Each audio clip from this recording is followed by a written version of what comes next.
పరిస్థితి అంటే ఇక్కడ ముట్టడి వచ్చిన విద్యార్థి నాయకులను ఏపీకి సంబంధించిన నాయకులను ఇక్కడ పోలీసులు మాత్రము అరెస్ట్ చేయడం అనేది అయితే జరుగుతుంది. వాళ్ళ శాంతియుతంగా నిరసన తెలుపుతున్న ఈ క్రమంలో ఇప్పటి వరకు వాళ్ళు చేయడం అనేది అయితే జరుగుతుందని చెప్పేసి ఇక్కడ చూసుకోవచ్చు.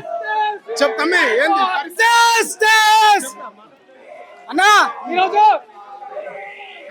రేవంత్ రెడ్డి మనం చూసుకుంటే, అయ్యా రేవంత్ రెడ్డి మాకు మీ 6 గ్యారెంటీలు వద్దు, మాకు కావాల్సింది నాణ్యతమైన విద్య, ప్రొఫెసర్ రిక్రూట్మెంట్, మాకు ఒక వైద్యం కావాలి, పేద విద్యార్థులకు కావాల్సింది నాణ్యతమైన విద్య మాత్రమే. పేద మధ్య విద్యార్థులకు చదువు పేద విద్యార్థులకి ఈరోజు రేవంత్ రెడ్డి విద్యను దూరం చేస్తుండు కాబట్టి తక్షణమే విద్యార్థులకు ఇది పేద విద్యార్థులకు విద్యను అందించడం లేదు అని చెప్పేసి కూడా వాళ్ళు స్పష్టంగా చెప్తున్నారు. విద్య అనే పేరుతోని ఉద్యోగంలోకి వచ్చిన ఈ రేవంత్ రెడ్డి ఆయన అసలు పట్టించుకోవడం లేదంట. చెప్పండి అమ్మా, ఏంది మీ సమస్య? విద్యార్థుల సమస్యలను మాకేదైతే విద్యను అందిస్తున్నారో అది ప్రభుత్వము మంచిగా నాణ్యమైన విద్యను అందించాలని ఏపీపీ నుంచి డిమాండ్ చేస్తున్నాము. పరిస్థితి అంటే ఇక్కడ వచ్చిన ఏపీకి సంబంధించిన విద్యార్థి నాయకులను పోలీసులు మాత్రం అక్రమంగా అరెస్టులు చేస్తూ వాళ్ళని తరలించే ప్రయత్నం చేస్తున్నారని కూడా మనం చూడొచ్చు. ఇక్కడ చూస్తున్నాం కదా, ఇక్కడ విద్యార్థి నాయకులను అరెస్ట్ చేయడం అనేది అయితే జరుగుతుంది. ఈ రోజు తెలంగాణ రాష్ట్రంలో ప్రభుత్వ పాఠశాలలన్నీ కూడా దీనస్థితికి మారడానికి ముఖ్య కారణం ఈ యొక్క రేవంత్ రెడ్డి ఈ యొక్క ఒకవేళ మా డిమాండ్లను పరిష్కరించని క్రమంలో తెలంగాణ వ్యాప్తంగా ఉన్నటువంటి విద్యార్థి పరిషత్ కార్యకర్తలందరూ కూడా వచ్చి ఇంటిని మంత్రుల కాన్వాయ్లను అడ్డుకుంటారని చెప్పేసి డిమాండ్ చేస్తూ ఉన్నారు. ఇది పరిస్థితి అంటే ఇక్కడ విద్యార్థుల సమస్యలు మాత్రం ఏది కూడా పరిష్కరించలేకపోతుంది ప్రభుత్వం అని చెప్పేసి కూడా వాళ్ళు వెంటనే చెప్పడం అనేది జరుగుతుంది. ప్రశ్నించిన గొంతులను రేవంత్ రెడ్డి లేకుండానే చేయడం ఒక లక్ష్యంగా పెట్టుకున్నాడు. అంటే విద్యార్థుల పట్ల మాట్లాడినే కచ్చిండు, నిరుద్యోగులను మాట్లాడినే కచ్చిండు, ఎవరిని కూడా ఆయన మాట్లాడిన పరిస్థితి అని చెప్పేసి చెప్పారు. చెప్పమ్మా, చెప్పరా ఇది పరిస్థితి అంటే ఇక్కడ మనం చూస్తున్నాం కదా, కొంచెం తోపులాట కూడా జరగడం అనేది అయితే జరిగింది. విద్యార్థి నాయకులకు ఏపీపీ నాయకులకు పోలీసులకు కనిగడం అని చెప్పుకోవచ్చు.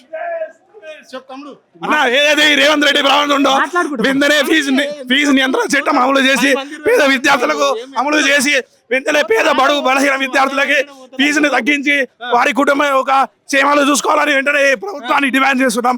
ఇంతటితో వినకుంటే ఏబీపీ రానున్న రోజుల్లో పెద్ద ఎత్తున యుద్ధం చేసి రేవంత్ రెడ్డి ఆఫీస్ ని ముట్టడిస్తామని హెచ్చరించారు. ఇది మహిళలను కూడా ఇక్కడ చూడకుండా వీళ్ళని కూడా ఎక్కియడం అనేది జరిగింది. చెప్పండి అమ్మా, ఏంది మీ సమస్య? విద్యార్థులను నాణ్యమైన విద్యను అందించాలని మేము ఏపీ నుంచి డిమాండ్ చేస్తుంటే తీసుకొచ్చి ఇక్కడ కూర్చోబెడుతున్నారు. శాంతియుతంగా చేస్తుంటే ఇష్టానుసారంగా తీసుకొని వచ్చి కూర్చోబెడుతున్నారు. సీఎం రేవంత్ రెడ్డి నువ్వు మంచిగా నీ దగ్గర పెట్టుకోకుండా వేరే వాళ్ళని కూడా మంత్రి పదవిని ఇచ్చి మంచిగా చూసుకోవాలని కోరుతున్నాం. ఎలాంటి వసతులు లేవు, సరైన శానిటరీస్ లేదు. ఇది పరిస్థితి. ఇగో ప్రశ్నించవలసిన అంటే నిరాశ తెలుపుకి వచ్చిన విద్యార్థి సంబంధించిన నాయకులను పోలీసులు అక్రమంగా అరెస్ట్ చేస్తున్నారు. అఖిల భారతీయ విద్యార్థి పరిషత్ ఆధ్వర్యంలో డిఏ ఆఫీస్ ముట్టడికి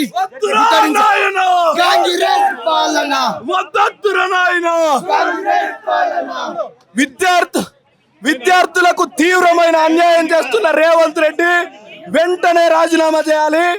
డిఈఓలు ఎంఈఓలు ఎవరైతే ప్రభుత్వానికి వ్యతిరేకంగా కార్పొరేట్లకు తొత్తులుగా పనిచేస్తున్నారో వాళ్ళందరినీ వెంటనే సస్పెండ్ చేయాలని చెప్పేసి డిమాండ్ చేస్తుంది.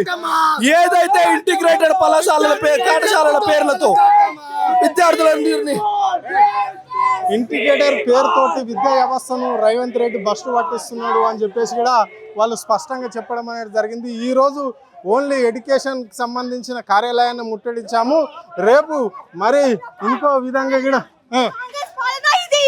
చూస్తున్నారు కదా, ఇంత జరుగుతుంది. మేము శాంతియుతంగా ధర్నా చేస్తున్నాం. శాంతియుతంగా ముఖ్యమంత్రి అని చెప్తాడు. మహిళలకు పెద్దపీట మహిళలకు ఫ్రీగా బస్సు పెట్టి ఇప్పుడేమో ఇలా తీసుకెళ్తున్నాడు. ఫ్రీగా బస్సు పెట్టిండు. అదేమన్నా న్యాయంగా ఉందా? అది కూడా చక్కగా లేదు. సార్ జరగండి. ఇది పరిస్థితి. అంటే ఇక్కడ మహిళలకు పెద్దపీట వేస్తున్నామనే ప్రభుత్వమే ఇక్కడ కోటి మంది మహిళలను కోటేశ్వరాలను చేస్తున్నామన్న ఈ ప్రభుత్వం ఈ రోజు దారుణంగా కూడా మమ్మల్ని లాక్కెళ్లే ప్రయత్నం చేస్తుంది అని చెప్పేసి కూడా ఆమె స్పష్టంగా చెప్పడం అనేది జరిగింది. ఇక్కడ మహిళా విద్యార్థులకు సంబంధించిన నాయకురాలను కూడా ఇక్కడ పోలీసులు బలవంతంగా ఎత్తుకుపోయి వాళ్ళను ఠాణాలకు తరలించే ప్రయత్నం చేస్తున్నారని కూడా మనకు స్పష్టంగా కనిపిస్తున్నది. మనం చూస్తున్నాం కదా ఇప్పుడు వాళ్ళు చేసే ఈ పోరాటంలో న్యాయమైన పోరాటానికి కావాలనే వాళ్ళు చేస్తున్న ఇది అని చెప్పేసి కూడా చెప్పడం అనేది జరుగుతుంది. అంటే ప్రభుత్వము ఇవ్వకుండానే వాళ్లకు ఏదైతే మేము ప్రశ్నించే గొంతుకులు ఉన్నాయో వాళ్ళని అరెస్ట్ చేయడమే లక్ష్యంగా పెట్టుకున్నారు అని చెప్పేసి కూడా వాళ్ళు స్పష్టంగా చెప్తున్నారు. అయినప్పటికీ కూడా ఇప్పటి వరకు కూడా ఏపీవీపీ ఎప్పుడైనా అఖిల భారత్ విద్యార్థి సంఘాలు మాత్రం ఎప్పటికప్పుడు ప్రభుత్వాన్ని ప్రశ్నిస్తూనే ఉంటాయి. ప్రభుత్వం ఏదైతే చేస్తుందో దాన్ని అంటే ఏదైతే విద్యార్థులకు కానీ నిరుద్యోగులకు కానీ ఇస్తున్న మాటలు ఏదైతే ఇవ్వలేదో దాన్ని సాధించేంత వరకు మా పోరాటం ఉంటుంది అని చెప్పేసి కూడా సంబంధించి విద్యార్థి నాయకులు చెప్పడం అనేది అయితే జరిగింది. ఈరోజు ఒక అరెస్ట్ తోటే కాదు రాష్ట్ర వ్యాప్తంగా కూడా తమిళనాడు తరలో ఫీజులు నియంత్రణ లేకపోతే ప్రైవేట్ బళ్ళలో ఏదైతే ప్రైవేట్ బళ్ళకు ఏదైతే అనుమతి లేని పాఠశాలలు ఉంటాయో వాటిని తొలగించకపోతే ప్రభుత్వం వెంటనే అంటే ఈ ముడుపులన్నీ అక్కడ ఉండే అధికారులకు కావచ్చు రాష్ట్ర ముఖ్యమంత్రి అనుచరులకు కావచ్చు చేరుతున్నాయేమని అనుమానం వస్తుంది. అందుకే ఇక్కడ విద్యా వ్యవస్థను కూని చేసే విధంగా రాష్ట్ర ప్రభుత్వం చేస్తున్నది. ప్రైవేట్ బళ్ళకు పర్మిషన్ ఇస్తున్నది. గవర్నమెంట్ బళ్ళను తీసేసే ప్రయత్నం కుట్రలో భాగంగానే ఇదంతా అని చెప్పేసి కూడా వాళ్ళు చెప్పడం జరిగింది. ఇదే నేపథ్యంలో ఇలాగనే జరిగితే మాత్రం ఏపీవీపీ ఒప్పుకునేది లేదు. రాష్ట్ర వ్యాప్తంగా కూడా ఆందోళన చేపడతామని చెప్పేసి కూడా వాళ్ళు హెచ్చరించడం జరిగింది. కెమెరా పర్సన్ కళ్యాణ్తో అరుణ్, ఆద్య టీవీ, హైదరాబాద్.